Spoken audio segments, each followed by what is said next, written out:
আসসালামু আলাইকুম রহমতুল্লাহি তাআলা বারাকাতুহু। যেমন আমরা সকলে জানি, আখিরাত কোনো গল্প নয়, বরং এমন এক বাস্তবতা যার জন্য আমরা প্রতিদিন প্রস্তুতি নিচ্ছি, ইচ্ছা করে হোক বা অনিচ্ছায়। আর আমরা এটাও জানি যে ভালো প্রস্তুতি হলে ভালো ফল পাওয়া যায় এবং প্রস্তুতি মন্দ হলে তার ফলও মন্দ হয়। তাই আজকের এই আলোচনাতে আমরা জানবো এমন 10টি প্রস্তুতির বিষয়ে যা হয়তো আমার ও আপনার আমলনামাকে কাল কিয়ামতের দিন রোশন করে দিতে পারে। দেখুন, শরীয়ত যেসব আমলকে ফরজ ও ওয়াজিব করেছে সেগুলো তো আমাদের জন্য অবশ্যই পালনীয়, এতে কোনো অবহেলার সুযোগ নেই।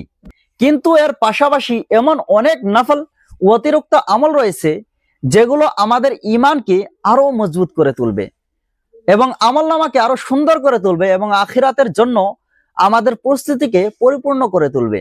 যেমন নাম্বার 1, আজ আমরা দুনিয়ার ব্যস্ততায় এমন ভাবে ডুবে আছি যে আখিরাতের কথা মনে করার সময় পাই না। সকাল থেকে রাত পর্যন্ত শুধু কাজ, মোবাইল, সোশ্যাল মিডিয়া সবকিছু আমাদের হৃদয়কে এমন ভাবে ব্যস্ত রাখে যে মৃত্যু এবং পরকালের কথা মনে পড়তেই চায় না। আর এর থেকে বাঁচার উপায় হলো প্রতিদিন অন্তত 5 থেকে 10 মিনিট নিরিবিলিতে বসে নিজের মৃত্যু ও আখিরাতের চিন্তা করা, কবর জিয়ারত করা এবং দোয়া করা। নাম্বার 2, আমরা প্রায় মনে করি এখনো অনেক সময় আছে, বয়স হলে তওবা করব, ইবাদত বাড়াবো। এই ভুল ধারণা আমাদেরকে আখিরাত থেকে দূরে সরিয়ে দেয়, কারণ মৃত্যু কখন আসবে তা কেউ জানে না। আর এর থেকে বাঁচার উপায় হলো প্রতিদিন তওবা করা এবং নিজের আমলকে আজই শেষ দিন মনে করে গুছিয়ে নেওয়া। নাম্বার 3, দুনিয়ার চাকচিক্য, সম্পদ, সম্মান এসবের পিছনে ছুটতে গিয়ে আমরা ভুলে যাই যে এগুলো সব ক্ষণস্থায়ী। এই অস্থায়ী জিনিসগুলো আমাদের চোখকে আখিরাতের স্থায়ী জীবনের দিকে তাকাতে দেয় না। আর এর থেকে বাঁচার উপায় হলো দুনিয়ার প্রতি আসক্তি কমিয়ে দান সদকা করা এবং সরল জীবনযাপন করা। নাম্বার 4, আমরা এমন পরিবেশে বসবাস করি যেখানে আখিরাতের কথা খুব কমই আলোচনা হয়। পরিবার, বন্ধু বা সমাজে দুনিয়ার কথা বেশি আলোচনা হওয়ার জন্য দিনের পর দিন আমাদের ভিতর থেকে আখিরাতের গুরুত্ব কমে যাইতেছে। আর এর থেকে বাঁচার উপায় হলো নেককার মানুষের সঙ্গ গ্রহণ করা এবং এমন মাহফিলে অংশ নেওয়া যেখানে আখিরাতের কথা স্মরণ করানো হয়।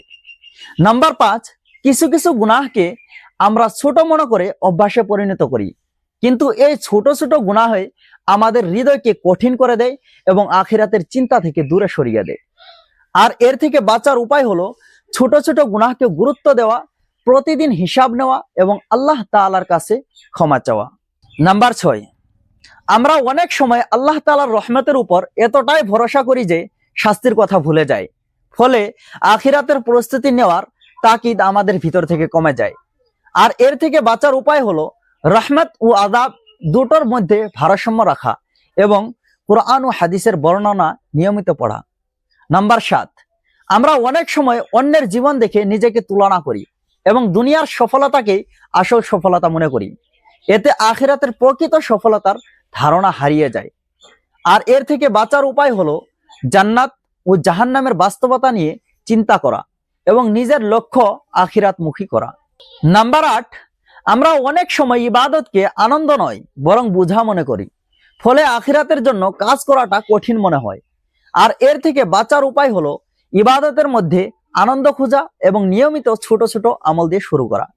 নাম্বার 9, আমাদের হৃদয় অনেক সময় কঠিন হয়ে যায়, ফলে কোরআনের আয়াত বা হাদিস আমাদের তেমন প্রভাবিত করে না। এটি আখিরাত ভুলে যাওয়ার একটি বড় কারণ। আর এর থেকে বাঁচার উপায় হলো বেশি বেশি কোরআন তেলাওয়াত করা, কান্নার চেষ্টা করা এবং আল্লাহ তাআলার কাছে নরম হৃদয় চাওয়া। নাম্বার 10, অনেক সময় আমরা ভালো কাজ করি লোককে দেখানোর জন্য, যা আমাদের আমলকে নষ্ট করে দেয় এবং আখিরাতের জন্য কোনো উপকারে আসে না। আর এর থেকে বাঁচার উপায় হলো প্রতিটি আমলের আগে নিয়ত ঠিক করা এবং শুধুমাত্র আল্লাহ তাআলার সন্তুষ্টির জন্য কাজ করা। মানুষ প্রায় আখিরাতকে দূরের একটি ঘটনা মনে করে ভুলে যায়, অথচ প্রতিটি দিনেই আমাদের সেই চূড়ান্ত দিনের দিকে এগিয়ে নিচ্ছে। এই উপলব্ধি যদি হৃদয়ে জীবন্ত হয়ে ওঠে, তাহলে গুনাহ থেকে বেঁচে থাকা এবং নেক আমলের প্রতি আগ্রহ স্বাভাবিকভাবেই বৃদ্ধি পায়। আমাদের এই দুনিয়ার আমলেই আখিরাতে আমাদের অবস্থান নির্ধারণ করবে। আমাদের আমলনামা অনুযায়ী পরিণতি নির্ধারিত হবে। তাই আজই নিজেদের হিসাব নেওয়া উচিত, যাতে সৎ আমলগুলো কিয়ামতের দিনে আমাদের রক্ষা কবচ হতে পারে। ভিডিওটি উপকারী মনে হলে একটি লাইক দিয়ে শেয়ার করে অন্যদেরও জানার সুযোগ করে দিন এবং এরকম ধরনের আরো ভিডিও পেতে চ্যানেলটিকে সাবস্ক্রাইব করে আমাদের সঙ্গে